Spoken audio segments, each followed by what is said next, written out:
Pour ce numéro de Quoi de Neuf, nous partons du village d'Isola pour rejoindre un couple d'agriculteurs qui a décidé de s'installer dans le hameau de Sasse.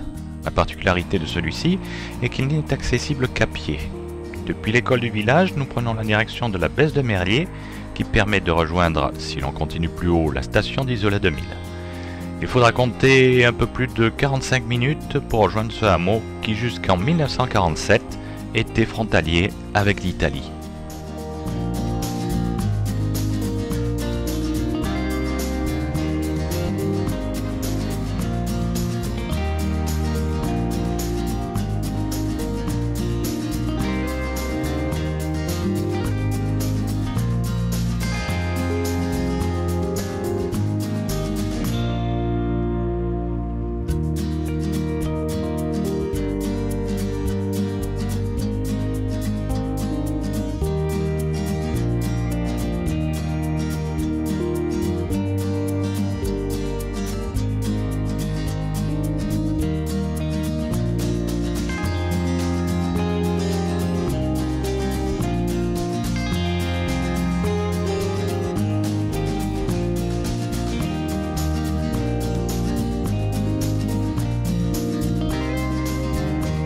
Le nom de ce hameau, composé uniquement de ces trois lettres, SAS, viendrait de Sacé et serait issu de Saturnale, par référence aux fêtes saturnales romaines qui se déroulaient une semaine avant le solstice d'hiver et qui célébraient le dieu Saturne.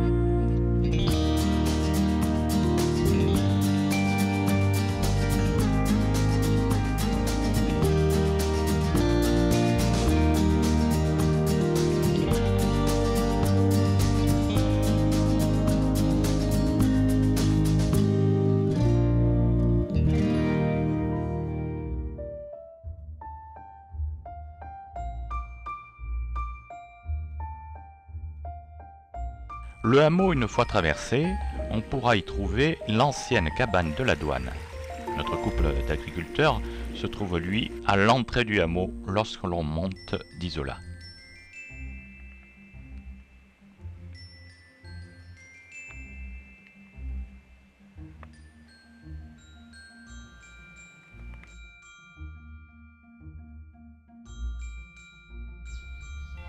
Alors, Jean-Pierre, on est où ici? Ici, on est à Sasse-Est, sur la commune d'Isola, dans un lieu qui est magnifique. On est à 1200 mètres d'altitude et nous cultivons des légumes. Et il y a un grand verger de châtaigniers suite à des arbres fruitiers, plusieurs sortes, pommes, poires, abricots, pêches. Et donc cette multitude d'arbres fruitiers nous permet d'avoir sur place des fruits à consommer ou à mettre en bocaux. Alors, comment est venue cette idée de cultiver ici? On va dire, on est quand même assez loin de la civilisation. Eh bien, il faut dire les choses, je suis retraité exploitant agricole dans le maraîchage. Je ne connaissais pas du tout l'arboriculture ni les châtaigniers, mais je m'y suis approché fortement parce que le châtaignier, c'est un arbre magnifique et qui est productif si on s'en occupe. Et il avait besoin justement, pour rénover une châtaignerie, de faire un recépage. Le recépage, c'est couper les arbres, le bois mort, et le faire redémarrer, bien entendu, avec de l'eau et apporter de l'organique, ce que ne se faisait plus et qui se faisait dans le passé quand les castagniculteurs du village étaient là. Alors, ce hameau, vous le connaissez comment? Vous l'avez connu comment? Ce hameau, c'est une histoire qui est de longue date, parce on est chasseurs. Et en venant sur les lieux, on s'est aperçu qu'il y avait quelque chose qui pouvait nous attirer. Et Marie et moi, en 2004, on a acheté une grange où il y avait déjà cette châtaignerie qui était en attente et qui était dans les ronces, bien entendu. Et de là s'est formée cette passion de rénover la châtaignerie grâce à la FA aussi, où on a planté au fil et à mesure des jeunes châtaigniers. Ce sont des hybrides qui sont devenus maintenant magnifiques. Ils étaient gros comme, le tronc était gros comme un manche à balai. Et à l'heure actuelle, ils font, allez, sans exagérer, 50 cm de diamètre, voire 15 mètres de hauteur.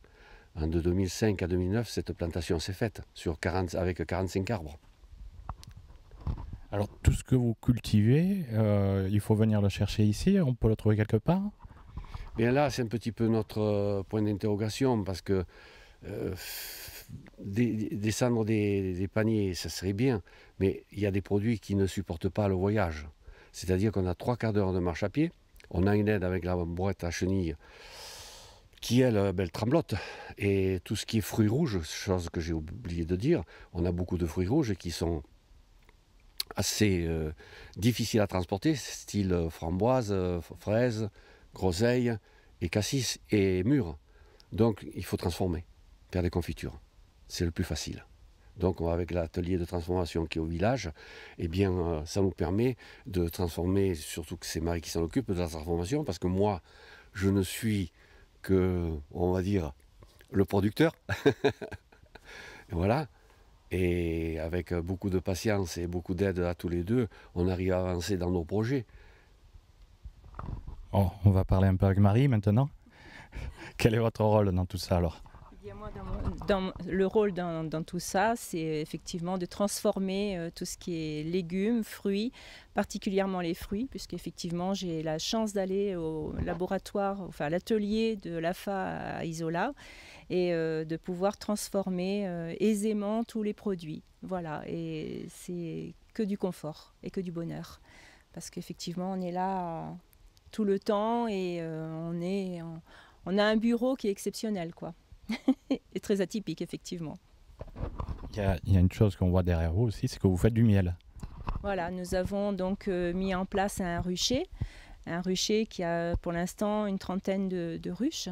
Et nous comptons nous agrandir parce que la passion est là depuis longtemps et effectivement arriver à avoir un maximum de ruches dans un lieu où il n'y a pas de frelons asiatiques, pas de produits chimiques, c'est juste magnifique, quoi.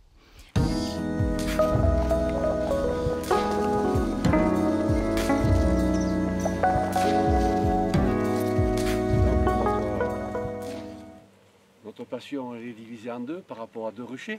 Donc nous avons notre passion qui est mutuelle par rapport à l'apiculture et au rucher. Donc Marie a le sien et Jean-Pierre il a le sien. Voilà. On a chacun le nôtre, mais on extrait ensemble. Voilà, on travaille en commun, on s'aide, mais chacun ses ruches. Voilà, on va vous faire voir le premier rucher qui est à Jean-Pierre.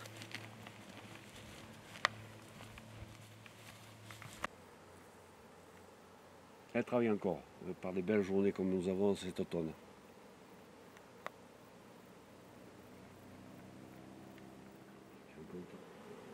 Le 28 septembre.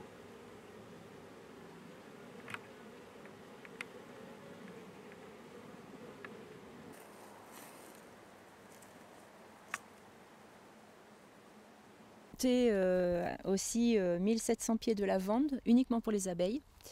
Et des plantes aromatiques, donc on a du thym, de la sarriette et du romarin, uniquement pour les abeilles aussi, parce qu'elles ont besoin et comme ça elles n'ont pas besoin d'aller trop loin, on leur facilite un peu la tâche et en plus c'est une récompense pour elles et pour nous, parce qu'elles nous rentrent du bon miel, enfin du bon pollen, qui va nous faire du bon miel, donc c'est que mieux, voilà, et toujours sans produits chimiques. Voilà. Préciser, c'est que nous avons de l'eau par gravité, on prend l'eau dans le torrent à 600 mètres d'ici et qui est bien entendu canalisée et diffusée par tous les besoins que nous avons sur place avec les diamètres différents de canalisation pour l'arrosage et pour nos besoins de douche et ainsi de suite dans notre grange.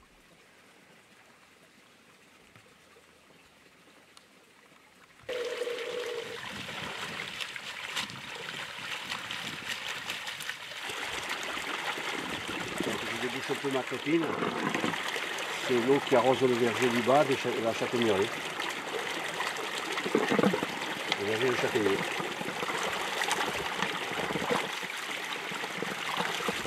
Donc cette eau, elle vient d'où? Cette eau vient du vallon de Bonne Nuit. C'est le canal qui était d'origine à l'époque, qui a été remis en état par l'AFA avec du PVC. Et qui amène l'eau au verger qui est encore en cours au niveau des propriétaires du haut Et moi, ça me permet de me capter et d'arroser mon verger du bas de châtaignier. Et bien entendu, merci à l'AFA d'avoir fait tous ces efforts et qui nous aide à continuer à faire pousser des châtaigniers du moins.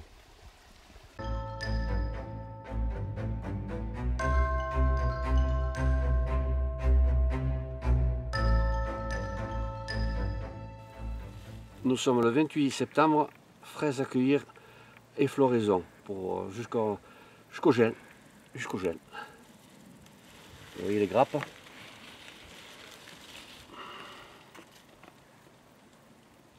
La variété, c'est un Marat des Bois.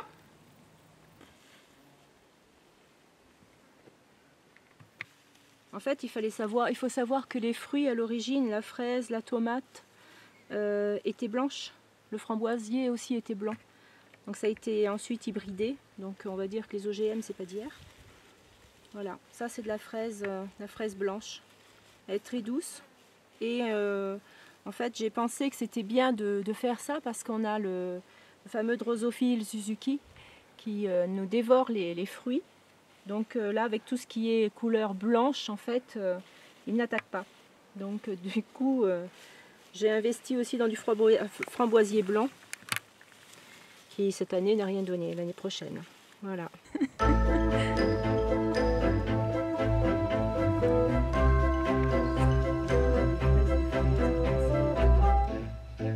Voilà une belle grappe là, de framboise.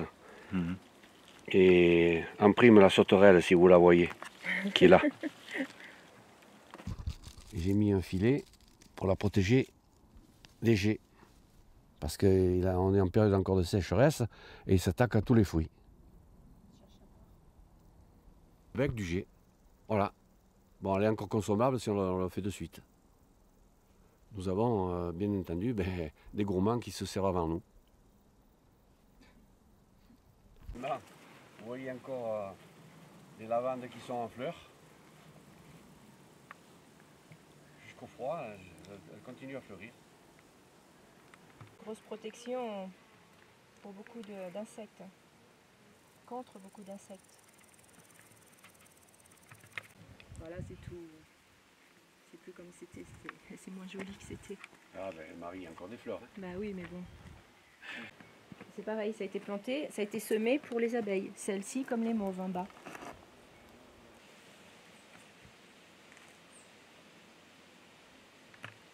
Oui. Puis le travail. Hein. Tu vois où il est le pollen, Marie?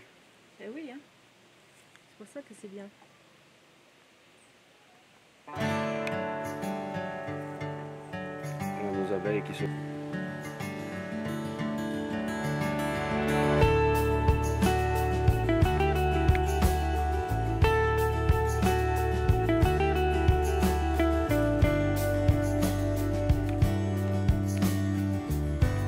Voilà, j'ouvre la clôture.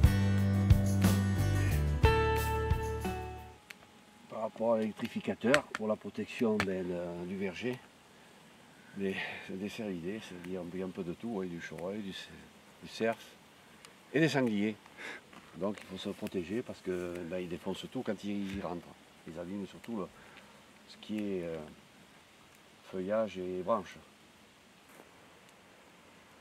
Voilà, ça c'est les châtaigniers que j'ai plantés de 2005 à 2009. La race c'est une hybride, la variété du moins. La récolte commence depuis 8 jours à peu près, on a commencé à récolter, elle commence à tomber, à s'ouvrir. Elle est beaucoup plus précoce que l'autochtone, il y a 15 jours d'écart. Les arbres, je mets des filets, ça facilite la récolte, ça permet de ne pas avoir tout en même temps par rapport au ramassage. Et en même temps de la commercialisation qui est pas... qui se fait en plusieurs temps, pas beaucoup à la fois, mais régulièrement, 3 fois par semaine à peu près. Et ensuite, comme pour le négoce, eh bien, j'ai des grossistes sur le mine, un grossiste particulièrement, et des amis chasseurs et des connaissances, et la fête de la châtaigne qui se déroulera le 3 novembre à Isola. Là, Jean-Pierre, ça fait un moment qu'on marche sur la propriété. Elle fait quelle taille? Cette propriété que nous allons finir de visiter avec Télé9, fait 4500 mètres. Sur cette propriété, il y a 45 châtaigniers hybrides et 10 autochtones, qui sont plus que centenaires, les autochtones. En principe, il faut en moyenne 2 personnes pour les embrasser.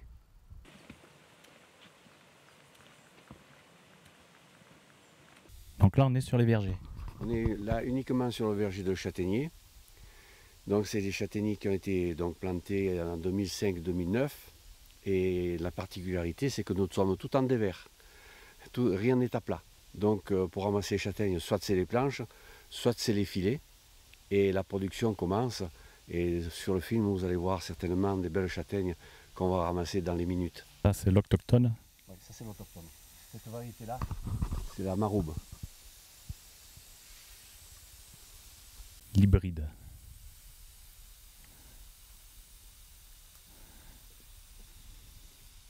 Mûrir, les bogues commencent à s'ouvrir et le fruit est magnifique. J'essaie de ne pas me piquer. Voilà. Et cette année, il y a eu une bonne fécondation. On a pratiquement 3 châtaignes par bogue.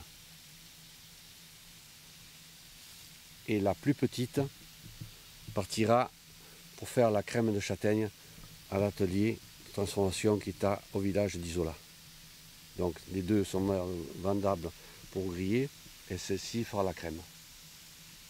Bon, il reste suffisamment de pulpe parce qu'elle est plus petite pour faire la crème de châtaigne. Et les deux autres pour griller. Voilà, il y en a 3 dans la même. Ça c'est plaisant ça. Ça c'est là une récolte qui s'annonce prometteuse. Oui. Donc là, les filets, c'est pour éviter qu'ils aillent plus bas les châtaignes, qu'elles tombent chez le voisin, on va dire.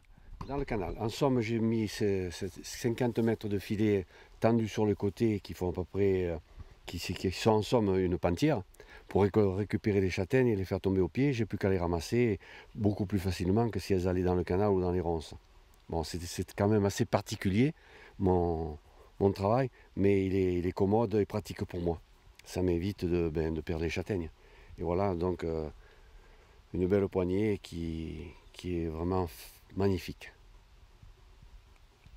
Bon, je ne vais pas vous faire passer dessous pour filmer dessus, mais c'est majestueux. Regardez la hauteur. Je vous disais, 50 cm de diamètre. Regardez.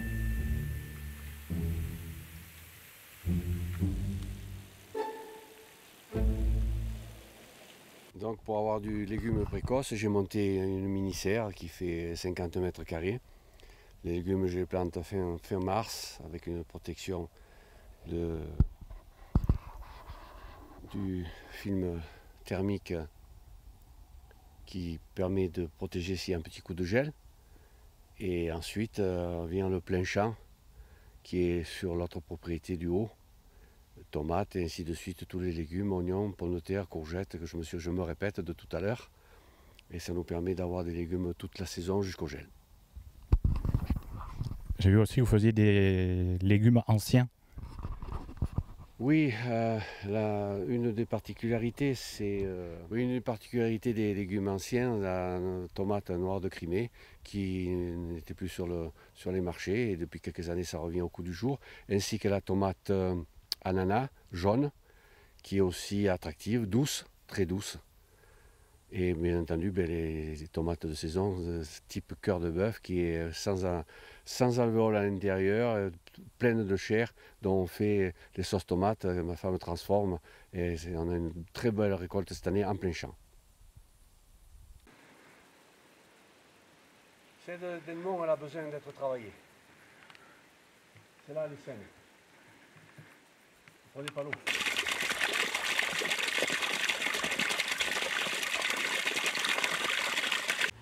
C'est la récolte d'une journée. Oui, hier après-midi, ça commence fortement même. Vous avez vu ce matin, il y a déjà par terre. Le produit est beau, luisant, pratiquement toute pleine, pas plate, très peu de plate. Voilà, ça c'est une plate. Voilà.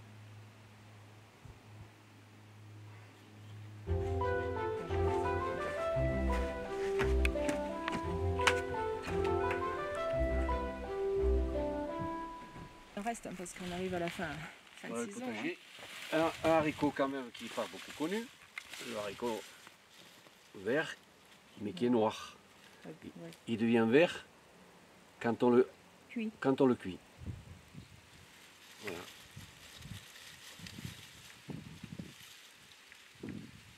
Et tendre, très tendre. Toc. Pas de fil. Voilà, maïs doux. Maïs cendre, hein. Voilà. Maïs ouvrier. On va le ramasser, Marie. Ça s'est fait déjà. Maïs doux. Notre microclimat nous permet d'avoir beaucoup de choses, même des surprises, bonnes surprises.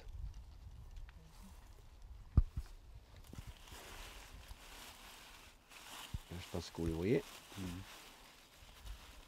peu costaud, mais toujours tendre. Ah, si vous étiez venu plus tôt dans la saison, vous auriez eu des pois mange-tout. Tomate cœur de bœuf qui a très bien produit. Donc on a ramassé pour faire un salade de tomates. Et ensuite, Marie a fait des pots de sauce tomate très appétante avec les herbes de Provence qui ont poussé chez nous. C'est-à-dire thym, romarin et sarriette. Sauge, persil. Et oui, si vous avez entendu, Marie a complété ce que j'étais en train de dire. Butternut. Butternut, oui. C'est quoi, c'est une courge? C'est une courge d'hiver pour faire des gratins Des soupes. ou des soupes.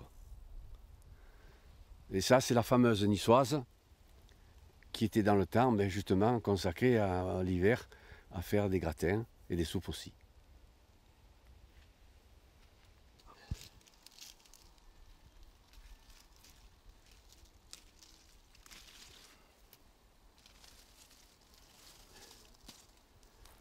Voilà, 2 potimarrons poussés à Isola, prêts à consommer ou à attendre pour l'hiver.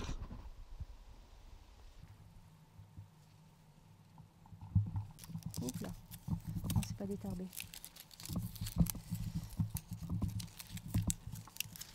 Alors, quelques haricots secs, demi-secs, qui sont déjà secs. Voilà, ça c'est les tarbés. Ce qu'on appelle les haricots tarbés, ça vient de, comme le nom l'indique, de Tarbes, hein, des Pyrénées. Comme j'ai du sang pyrénéen, je ne peux pas m'en passer en fait. Donc j'en produis tout le temps. Voilà, les haricots tarbés, ce que ça donne. C'est avec ça qu'on fait le fameux cassoulet en fait.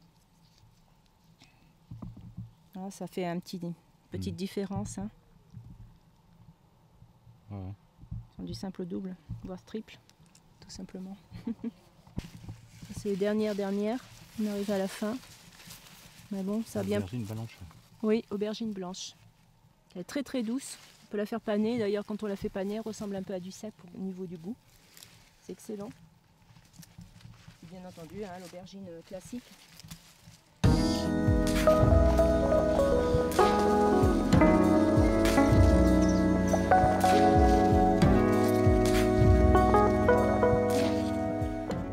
Voilà, alors tout à l'heure, je crois que c'est votre mari qui disait que pour des commodités de transport par rapport à la distance, eh bien vous transformez ce que vous produisez.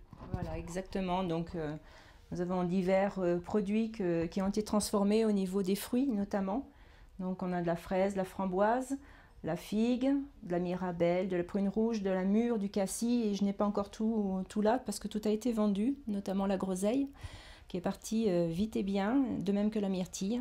Voilà, et après, effectivement, nous avons le miel pour le produit de nos abeilles. Et ensuite, nous avons la crème de châtaigne et tout ce qui est sauce tomate. Et ensuite, les aromates à l'état brut, on va dire, hein, c'est-à-dire des bouquets de thym séchés et autres herbes que je produis. C'était spécialement pour les abeilles normalement, mais bon, on s'en sert nous aussi, final. Voilà. Et après, effectivement, bon, là, on est un peu hors saison, on a beaucoup de légumes, donc légumes frais.